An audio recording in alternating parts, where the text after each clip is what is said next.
పాకిస్తాన్ బ్యాచ్కి అయితే సరిగ్గా చెప్పాలంటే సుస్సు పడుతోందని చెప్పాలి. వరుసబెట్టి జరుగుతున్నటువంటిది గత 2-3 రోజుల నుంచి మరింత టెన్షన్ పెరిగిపోతుంది. రఫేల్ యుద్ధ విమానాలు ఇప్పటికీ 3-4 సార్లు వాళ్ళ బోర్డర్ దాకా వెళ్ళొచ్చినాయి. మన విమానాలు వెళ్ళగానే వాళ్ళ విమానాలు లేస్తున్నాయి, మనవి వచ్చేస్తున్నాయి.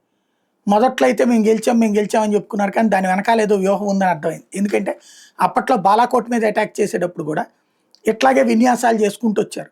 పాకిస్తాన్ సైన్యం ముందుకు వచ్చింది, 2-3 సార్లు అక్కడ కామ్గా ఉన్నారు, 4గోసారి వెళ్ళి అటాక్ చేసి వచ్చారు. కాబట్టి ఏం జరుగుతుందో అన్న భయం పట్టుకుంది.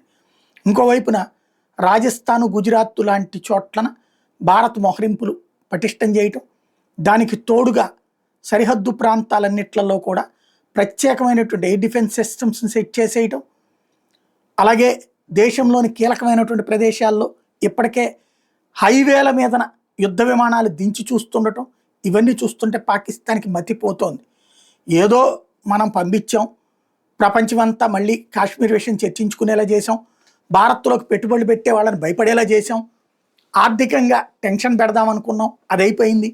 అలాగే రాబోయేటటువంటి రోజుల్లో భారత్ని కవ్విద్దాం, ఇంతవరకు అదేం చేస్తుంది, సర్జికల్ స్ట్రైక్, 100 మంది తీవ్రవాదులు పోతారు, ఇంకోసారి 500 మంది తీవ్రవాదులు పోతారు, అంతకుమించి ఏం చేయలేదులే, అది ఎప్పుడు యుద్ధం చేయలేదులే అనుకుంటున్నటువంటి పాకిస్తాన్కి ఇప్పుడైతే దాటిపోతుందా మన చెయ్యి అనేది భయపడుతుంది. అందుకే అమెరికా దగ్గరికి పోతుంది, ఖతార్ దగ్గరికి పోతుంది, సౌదీ అరేబియా దగ్గరికి పోతుంది, భారత్తో మాట్లాడండి ప్లీజ్ అని.